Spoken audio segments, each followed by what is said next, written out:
नमस्कार, मीरास रेसिपीमध्ये तुमचं स्वागत आहे। मी आहे मीरा। आज तयार करणार आहे मटार कचोरी। खस्ता मटार कचोरी तयार करणार आहे। खूप छान टेस्टी अशी मटार कचोरी तयार करणार आहे। साहित्य मी कचोरी करताना सांगेन। या सर्व साहित्याचे प्रमाण डिस्क्रिप्शन बॉक्समध्ये दिलेले आहे, तुम्ही पाहू शकता। मैदा घेतलेला आहे। कचोरीसाठी मैदा लागतो, त्याकरता मैदा घेतला आहे। चवीनुसार मीठ घालायचं, सोडा घालायचं, थोडासा सोडा घालायचा।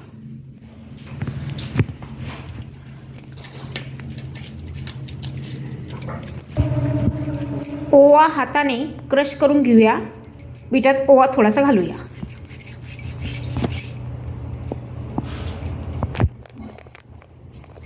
गॅसवर तेल ठेवलं आहे गरम करण्यासाठी। तेल गरम करून घ्यायचं।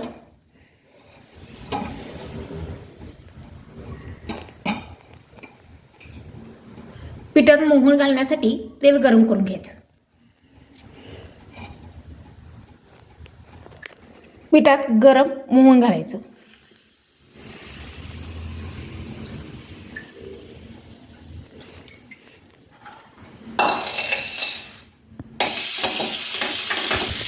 सर्व मिक्स करून घेऊया आणि हाताने व्यवस्थित चोळून घेऊया।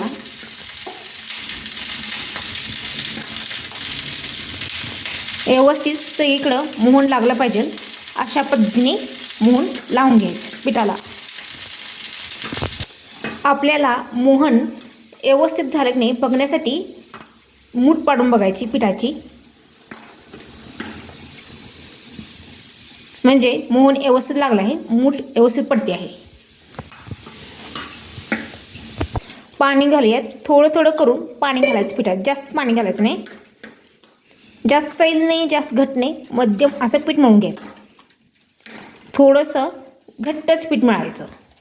कचोरीसाठी थोडं घट्ट पीठ मळायचं, म्हणजे कचोरी व्यवस्थित होतात।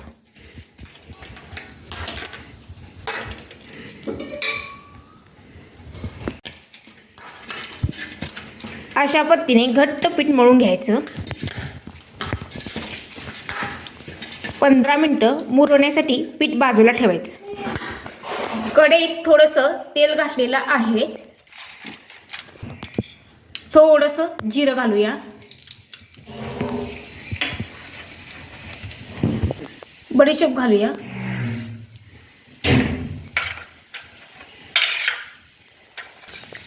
ओवा थोडासा घालूया।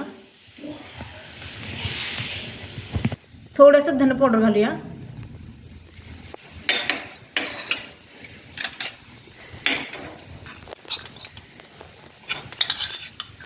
लाल तिखट घालूया। हळद घालूया। हिंग घालूया। गरम मसाला घालूया। सर्व जिन्नस एकजीव करून घेऊया। मिरची घातलेली आहे, मिरच्याही यात फ्राय करून घेऊया।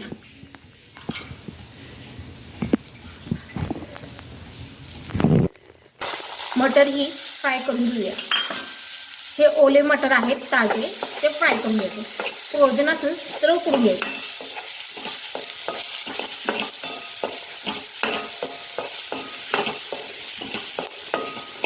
छान असे फ्राय करून घ्यायचे, म्हणजे ओला पण ही जाईल आणि सुकंही होईल, त्याकरता मटर फ्राय करून घ्यायचं।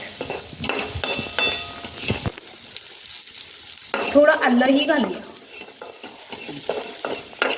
आणि फ्राय करून घेऊया।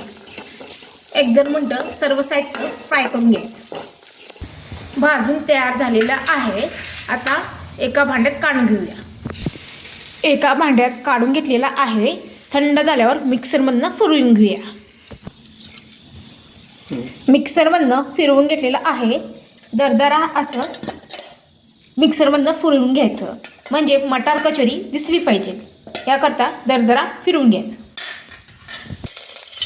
गॅसवर पातेलं ठेवलं आहे आणि त्यात तेल घातलेलं आहे. थोडंसं खोबरं घालणार आहे. कचोरी छान लागण्याकरता थोडंसं खोबरं घालायचं. थोडंसं खोबरं फ्राय करून घ्यायचं.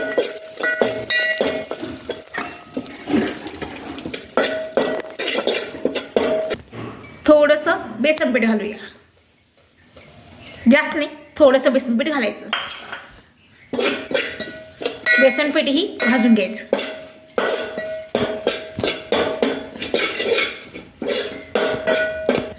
कचोरी फुटू नये म्हणून बेसन पीठ घालायचं, म्हणजे सारण बाहेर येणार नाही याकरता बेसन पीठ घालायचं. थोडीशी कस्तुरी मेथी घालूया.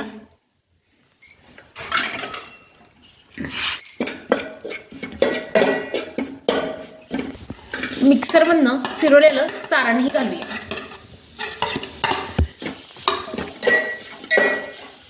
सारणही 1-2 मिनिटं भाजून घ्या, म्हणजे त्यात मिक्स करून घेऊया.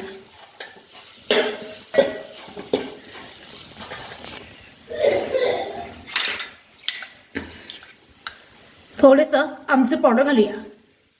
आमचूर पावडर घालायचं नसेल तर थोडा लिंबू पिळा.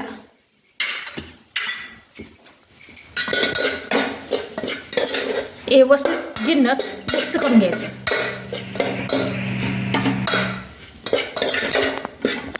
सारण ही सुकं झालेलं आहे, ड्राय रोस्ट सारण झालेलं आहे. अशा पद्धतीने सारण ड्राय रोस्ट करून घ्यायचं. एका भांड्यात काढून घेऊया आणि थोडंसं सारण थंड होऊन देऊया.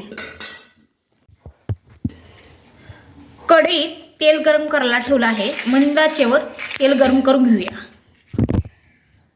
सारण ही थंड झाले आहे. सारणाचे छोटे छोटे गोळे करून घ्या. लिंबा एवढे लहान लहान गोळे करून घ्यायचे. गोळे केल्यामुळे सारण बाहेर येणार नाही फुटून, याकरता सारणाचे गोळे तयार करून घ्यायचे छोटे छोटे लहान.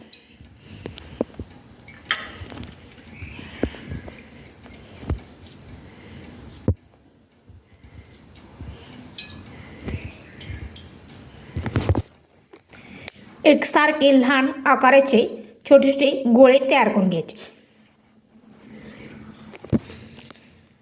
अशा पद्धतीने सर्व गोळे तयार करून घ्यायचे सारणाचे. लहान गोळे तयार करून झालेले आहेत सारणाचे. आता पीठही चांगलं मुरलेलं आहे. पाहू शकता अशा पद्धतीने पीठही छानपैकी मुरलेलं आहे. पिठाचा लहान गोळा घ्यायचा.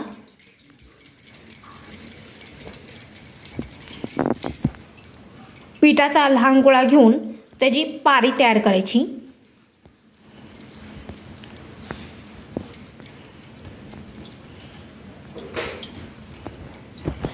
जास्त जाड नाही, जास्त पातळ नाही, अशा पद्धतीने मध्यम अशी पारी तयार करून घ्यायची पिठाची.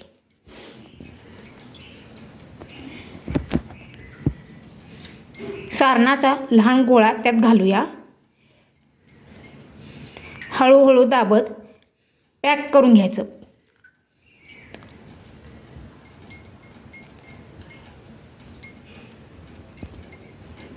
व्यवस्थित चांगलं पॅक करून घ्यायचं. सारण बाहेर येऊ नये याकरता छानपैकी व्यवस्थित पॅक करून घ्यायचं. दाबून थोडंसं चपटं करून घ्यायचं.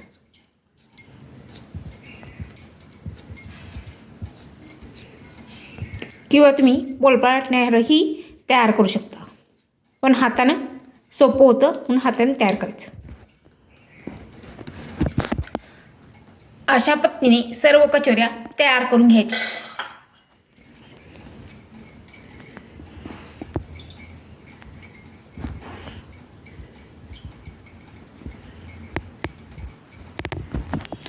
सारण भरूया त्यात. व्यवस्थित असं पॅक करून घ्यायचं. सारण बाहेर नाही आलं पाहिजे दळताना, याकरता व्यवस्थित पॅक करून घ्यायचं.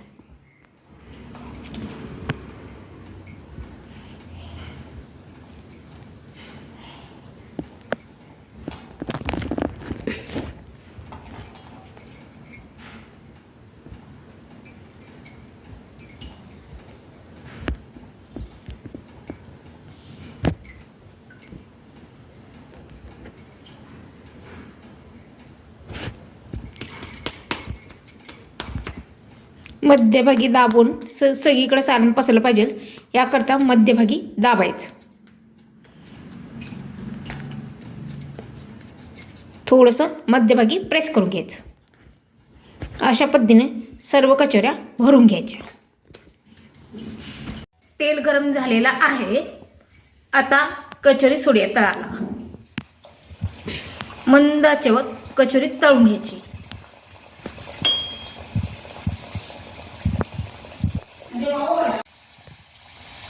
दोन्ही साईडनं मंद आचेवर कचोरी तळून घ्यायची.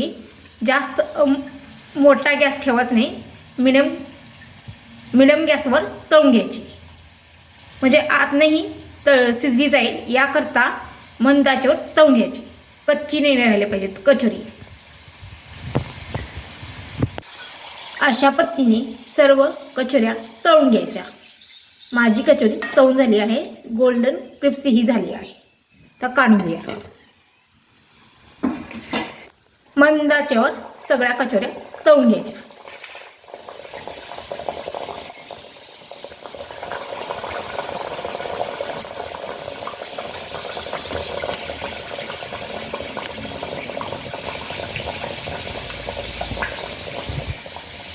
पलटून घेऊया.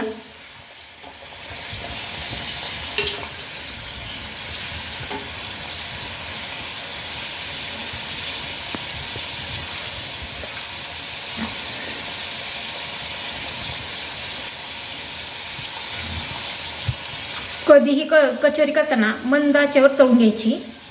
मोठा गॅस ठेवला की वरणच फक्त तळली जाते, आतनं शिजली जात नाही. याकरता मंद आचेवर कचोरी तळून घ्यायची. कचोरी तयार झाली आहे. एका प्लेटमध्ये काढून घेते मी. अशा पद्धतीने सर्व कचोऱ्या मी तळून घेते. अशा पद्धतीने सर्व कचोऱ्या तयार झालेल्या आहेत. क्रिप्सीही झालेल्या आहेत. कचोरी तोडून दाखवते तुम्हाला. आतनंही पूर्ण सारण भरलेलं आहे. अशा पद्धतीने सर्व कचोऱ्या तुम्ही तयार करून घ्या. खूप छान होतील. माझी रेसिपी तुम्हाला कशी वाटली कमेंट करून सांगा.